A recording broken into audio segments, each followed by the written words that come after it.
St. Francis de Sales, Consoling Thoughts on Trials of an Interior Life. Chapter 3.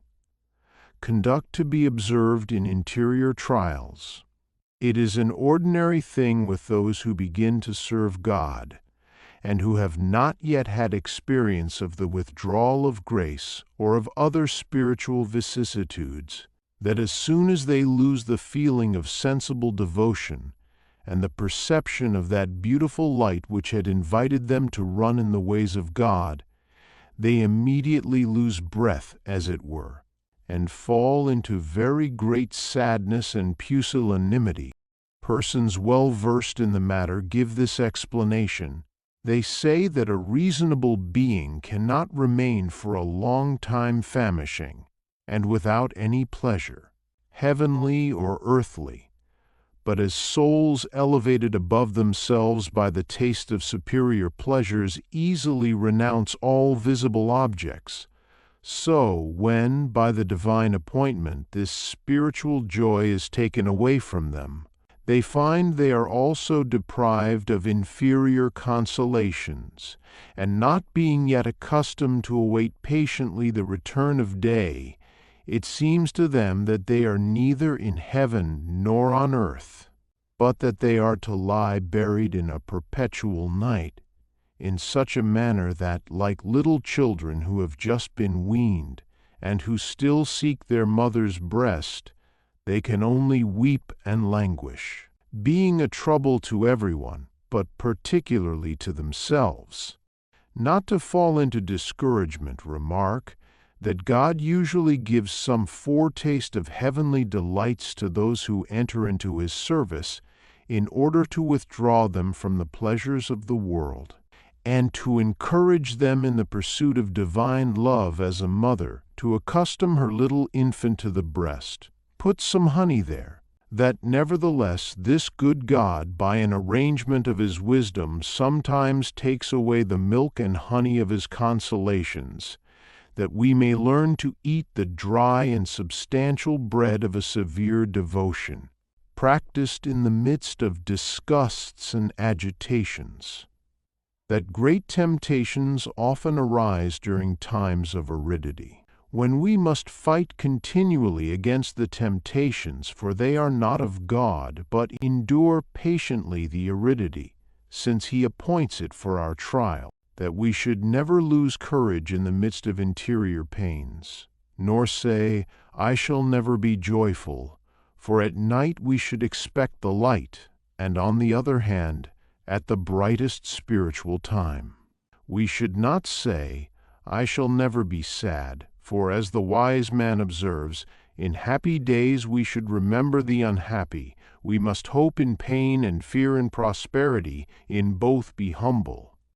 I perceive that all the seasons of the year are to be found in your soul, sometimes winter, with sterility, distractions, torments, disgusts, and weariness. Sometimes the roses of May, with the sweet scent of holy little flowers, sometimes the heats of desire to please our good God.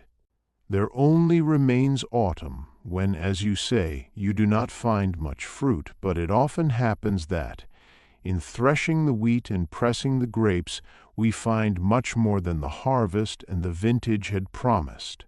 You would like always to have springtime or summer, but it is necessary to have a change internally, as well as externally.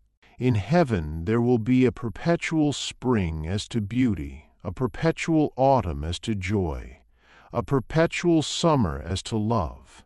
There will be no winter there, but here winter is required for the exercise of self-denial, and for the growth of 1,000 beautiful virtues which flourish only in sterility. Let us then make our little steps forward.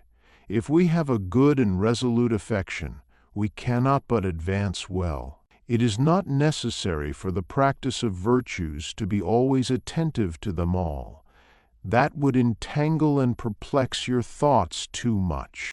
Humility and charity are the antiphonarians. All the other virtues are annexed to them. The preservation of a house depends upon the foundation and the roof, if we attend to which, the rest will give us no great difficulty.